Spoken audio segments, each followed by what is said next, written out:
First things first, a little terminology. The word adolescence means the period of time between childhood and adulthood. This is a transitional change period where the body is not just changing physically, but also mentally and emotionally as well. Puberty is part of adolescence and typically refers to the physical changes that take place as the body is maturing and essentially becoming able to reproduce. Remind your child and yourself that we're all on a unique timeline. Puberty changes don't occur at the exact same point in time for every single person out there. If there's ever any concerns about puberty growth, reach out to your medical provider. For instance, if you notice puberty changes beginning before the age of 8, or if things haven't quite started by the age of 14. Specifically for those with female anatomy, more accurately a person with a uterus and ovaries, if their signs of their first period haven't begun by the age of 15. Let's quickly look through the details of the stages of puberty, beginning with ages 8, 9, and 10. At these young ages, the pituitary gland in the brain, as well as the reproductive organs, are going to start releasing hormones to trigger the onset of puberty. However, noticeable body changes might not take place until the next stage of puberty, at ages 9, 10, and 11. At this point, we see some of the typical markers of puberty growth that we all tend to know. An increase in height and weight, an increase in body odor, an increase in body hair, specifically in the armpit and pubic regions, and at this point, most girls will start the development of breast tissue. In the next stage of puberty, typically at ages 11, 12, and 13, this is when the height increases are at their fastest. You'll notice more body hair and typically darker body hair.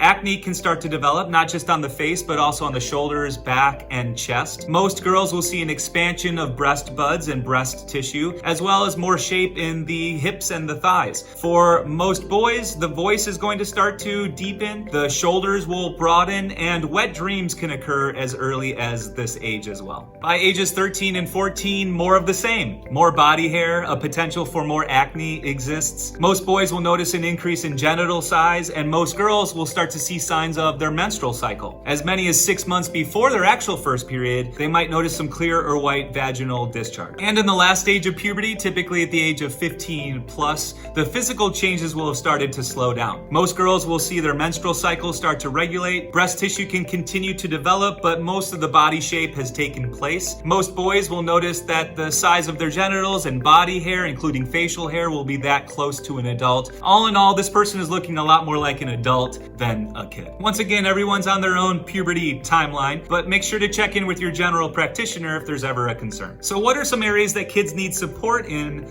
during puberty? First up, body odor. At this point, your child should be taking regular showers or baths. Make sure that deodorant is a part of the health hygiene routine that you have, not just at home, but also at school in case of physical education class. With the potential for more acne, encourage your child to understand that this is a hormonal change. This is not because somebody is dirty. If pimples or zits pop up, just encourage the washing of the face and body with warm water and a gentle cleanser at least once a day. Because of the physical growth, some kids might experience body image or self-esteem issues at this point, especially in terms of social comparison. Young people want to make sure that they're normal or that they measure up in terms of breast size or penis size. There are a lot of different variances in what is normal, so encourage your child to understand that everybody is unique, which includes not just our personalities but our physical bodies as well, and there's a wide range of what's normal for their development. Breast and penis size and shape can vary. It's also common for one breast to be larger than the other or one testicle to hang a little bit lower than the other. For penis owners, this might be a spot when questions about foreskin and cleanliness can take place. Whether intact or circumcised, encourage a gentle cleaning every single day. This also might be when questions about erections and ejaculations take place. You can support your child with some simple facts. Spontaneous erections can take place no matter what time of day, and although potentially embarrassing, these are completely normal, and a person doesn't need to be thinking about anything sexual for them to take place. Along the same lines, ejaculation, or the release of semen, might occur overnight. These are known as nocturnal emissions or wet dreams. Again, a person might not be dreaming of anything erotic or sexual in nature. It's completely normal, so understand with your child that the body is doing its job. This might also be a great point to encourage extra privacy and also encourage the life skill of doing your own laundry, whether it's clothing or bed sheets. While on topic, let's normalize self self-touch. Masturbation is a way to explore one's body, and it also leads to healthy and safe sexual experiences into adulthood. Make sure that this is done in private, of course, and it doesn't interfere in any other daily or weekly tasks. If that's the case, this is something then to have a conversation about and make sure that there's a time and a place for self-exploration. Your young person might experience strong emotions, whether it's in friendships or in an emotional or sexual attraction to others. Some kids might feel unsure about their gender identity or their own sexuality, and there's no need to rush any of that.